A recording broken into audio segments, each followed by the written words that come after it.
ప్రతి ఒక్క మనిషిలోనూ ఒక టాలెంట్ అనేది ఉంటుంది. ప్రతి ఒక్క మనిషిలోనూ ఒక ఏదో తెలిసినటువంటి విద్య అనేది ఉంటుంది. అది దేవుని కొరకు మనం ఖర్చు పెట్టగలిగితే, దేవుని ఆలోచనల కొరకు మనం వాడగలిగితే మనిషికి ఒక తలాంతు దేవుడిస్తూ ఉంటాడు. కానీ ఆ తలాంతును కప్పెట్టేవారుగా మనం ఉంటాం.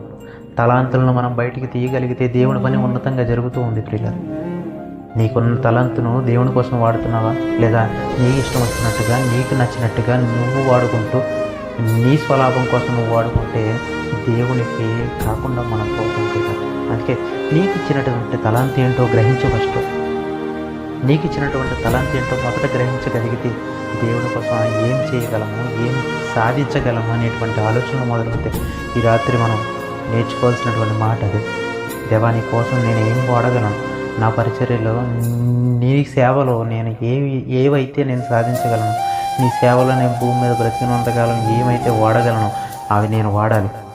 నా అవయవాల, నా తెలివితేటల, నా ఉద్దేశాల, నా ఆలోచనల, ఏదైనా దేవుని సేవ కోసం వాడుతూ, దేవుని మనుషులకు కాకుండా దేవునికి మాత్రమే వాడుతూ ఈరోజు మనం బ్రతకగలిగితే దేవునికి ఇష్టమవుతుంది. అలాంటి భక్తులు అలాగే ఇష్టలయ్యారు. దేవుని కోసం వారికి ఇచ్చినటువంటి తలాంతులు వాడారు, వారికి ఇచ్చినటువంటి ఆస్తులను వాడారు, వారికి ఇచ్చినటువంటి ప్రతీదీ దేవుని సేవలో కరగదీశారు. అందుకే వారు భక్తులుగా మిగిలిపోయారు.